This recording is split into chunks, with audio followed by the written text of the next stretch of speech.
14º salário será pago por 2 anos aos aposentados e pensionistas do INSS. Vamos lá, você que já está aqui no canal, você sabe que aqui nós damos a informação atualizada e qualificada.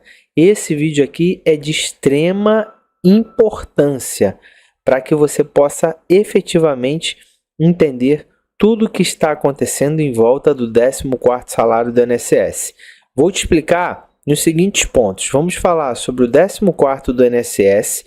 Vou te colocar aí também a par por que o 14º está demorando para ser aprovado, o financiamento do 14º salário e também essa situação do 14º salário sendo pago por 2 anos. Fique aqui comigo, se você ainda não é inscrito no canal, se inscreva no canal, curta, comente e não deixe de compartilhar, porque essa informação aqui é de utilidade pública.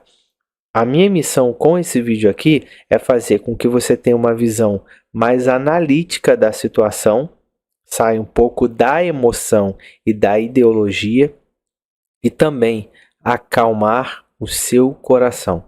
Tem muita gente angustiada, tem gente indo todos os dias na boca do caixa tirar extrato para ver se caiu o 14º salário. E eu quero, do fundo do coração, que esse vídeo aqui atenda essas suas expectativas, tá? Você que tem parentes aposentados, pensionistas, beneficiários do INSS, faça com que esse vídeo chegue até eles também, tá legal? Não se esqueça de compartilhar e de se inscrever no nosso canal. Isso não vai lhe custar nada, tá bom? Vamos lá direto ao que te interessa, tá bom? Olha só, o pagamento do 14º salário foi fixado para ser feito em 2 anos a todos os segurados do INSS. E aí a gente já começa colocando o seguinte, gente, não estamos falando apenas aqui de aposentados e pensionistas. Uma questão, falta técnica aí. Estamos falando aqui de aposentados, pensionistas, beneficiários do sistema, do regime geral de previdência social. Então não são somente aposentados e pensionistas. Quem recebe auxílio-doença, salário maternidade, quem está em auxílio reclusão. Há dezenas de benefícios previdenciários, beneficiários do INSS que também serão contemplados com o 14º salário do INSS. Isso é muito importante a gente esclarecer. Vamos lá, vamos continuar, tá? O 14º salário é esperado por todos aposentados, pensionistas e beneficiários do INSS. Esse projeto ele começou em 2020 e aí foram diversos deputados e senadores que se mobilizaram ali no sentido de fazer com que isso fosse pago em 2020 e 2021, tá? Só que infelizmente isso não aconteceu. A justificativa era aquela situação toda ali da pandemia, tá legal? Só que infelizmente o 14º não veio em 2020 e infelizmente não veio em 2021. E aí continua comigo que eu vou chegar onde você quer, tá? 14º salário do INSS. Ao longo dos debates sobre o pagamento desse 14º salário emergencial aos segurados do INSS, foram feitos 2 projetos de lei. O projeto de lei 3657 de 2020, de autoria do senador Paulo Paim, e o projeto 4367, de autoria do deputado Pompeu de Matos, do PDT do Rio Grande do Sul. Tá? Lembrando que o senador Paulo Paim, se não me engano, também é do Rio Grande do Sul e também é do PT, do mesmo partido. Tá legal? Ambos aí do PDT. Não, um é do PT, né? E outro é do PDT. Então, só para você identificar. Tinha um projeto de lei no Senado, correndo, que era o 3657 de 2020, senador Paulo Paim. Projeto de lei 4367 de 2020 do deputado federal Pompeu de Matos. Uma das coisas mais tristes que aconteceu nessa história do 14º salário foi o superendividamento dos aposentados. Os aposentados foram pegos com a seguinte narrativa: olha, pega empréstimo, vai sair seu 14º mesmo, quando sair você quita o empréstimo. Só que esse empréstimo, esse 14º nunca saiu. E hoje, esses empréstimos não saíram mais também do contra-cheque do aposentado. Só que olha só, gente, muitos desses empréstimos, CDC, sindicatos e associações, RMC, RCC, não eram mais para estarem aí no seu contra-cheque. Então, o que você vai fazer? Conversa com a Thaís da Copa Revisões, porque ela vai fazer uma análise técnico-contábil dos seus últimos 5 anos de contra-cheque. E tudo que foi descontado indevidamente nesses últimos 5 anos, praticamente esse tempo todo do 14º, né? A história do 14º começou em 2020, nós estamos em 2024, então praticamente toda essa trajetória começou em 2019.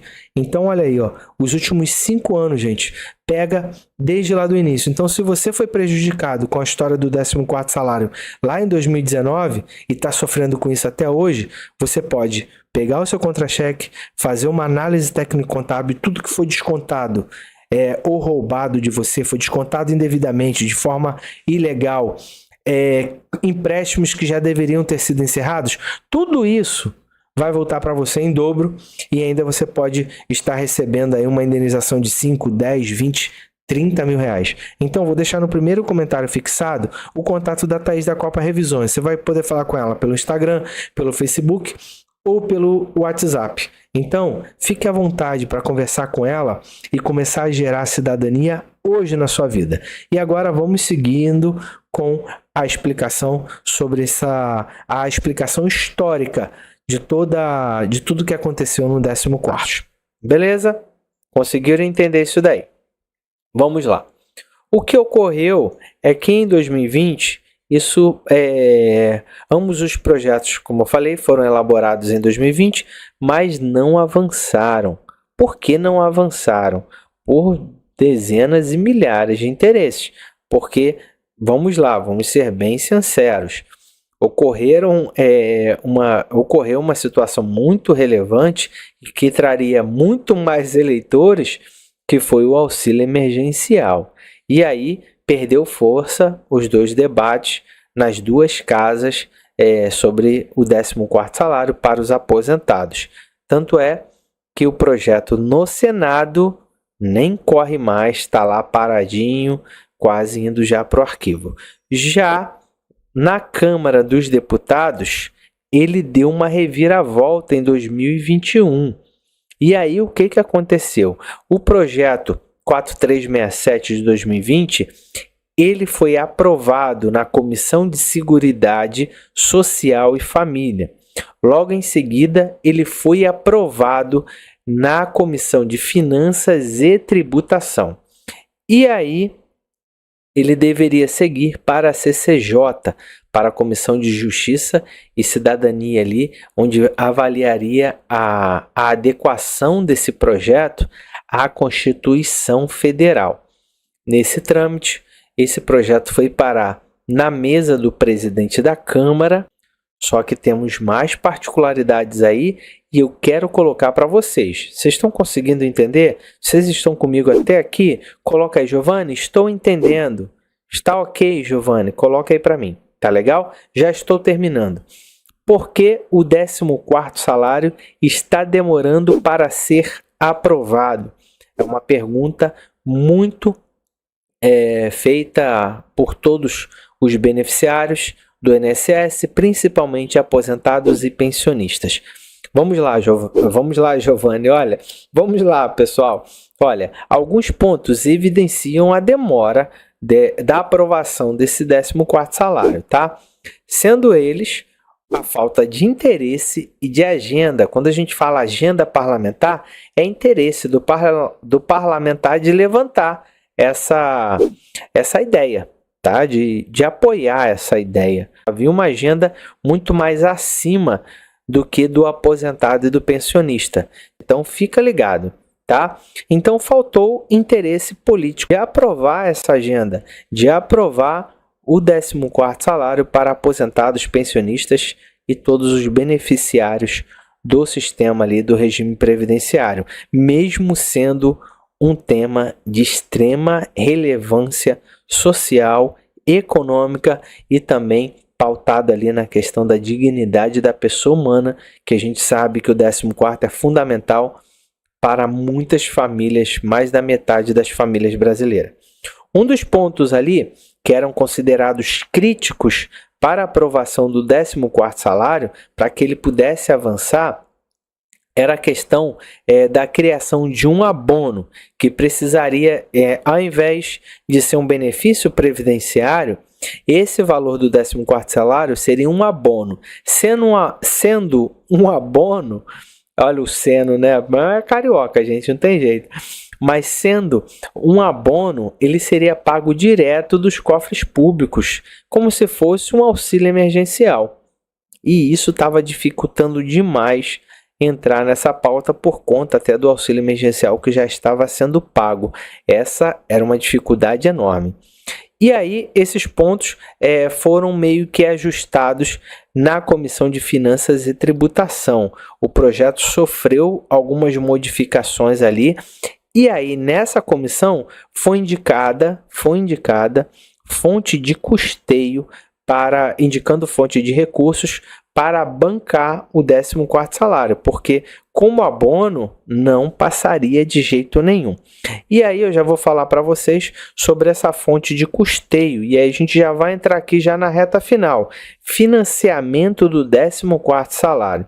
Durante essa aprovação, essa apreciação na Comissão de Finanças e Tributação da Câmara dos Deputados, o texto recebeu uma emenda saneadora. Essa emenda ela pode parecer boa, mas ela é perversa.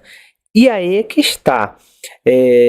Quem está bancando, quem levanta a bandeira, quem realmente está falando da luta, deve atentar para esses pontos e buscar tanto o engajamento de si, quanto o engajamento dos aposentados, quanto cobrar desses deputados que levantam essa bandeira o tempo todo. Número 1, que muitos deputados que falam para você que estão defendendo essa luta, eles votaram favoráveis, tanto deputados e senadores, à questão da aprovação do fundão eleitoral e também da emenda de relator. Se pegasse o fundão eleitoral mais a emenda de relator, daria para pagar uma parcela do 14º. A gente está falando de duas, e aí eu vou entrar agora para a gente entender isso. Só que, olha só, o que foi colocado, foi feito ali, né, umas mudanças ali na Comissão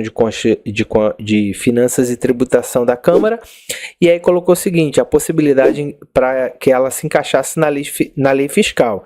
E aí colocou assim, indicando uma fonte de recursos para a medida que agora poderia sofrer ali, né, passar pela tramitação processual, pelo processo legislativo com mais facilidade. E aí como é que ficou o financiamento do 14º? Já estou acabando, peraí.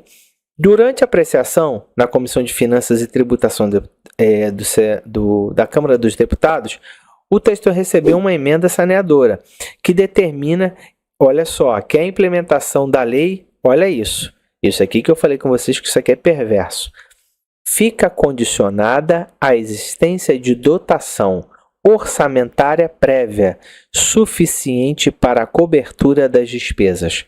Vou ler de novo. Olha só, lá ninguém te contou isso até agora. Se você está aqui comigo até agora, você fala se alguém te contou isso. Lá na lei que pede o 14º, tem o seguinte apontamento dentro dessa lei. Fica condicionada, ou seja, fica condicionado o pagamento do 14º, as duas parcelas de pagamento de 14º, à existência de dotação orçamentária prévia suficiente para a cobertura das despesas. Preste atenção nisso. E fique comigo aqui, tá? Então, eles basicamente tentaram informar 3 fontes para custear esses 2 pagamentos de 14º. Seria o aumento da alíquota o aumento da alíquota da contribuição sobre o lucro líquido, CSLL, contribuição sobre o lucro líquido. A revogação de algumas isenções fiscais também, e a gente acabou de ver o governo federal renovando mais isenções fiscais, tá? E redirecionamento de dividendos. Então, poderia entrar aí também a questão da distribuição do lucro do FGTS que eu acabei de falar com vocês.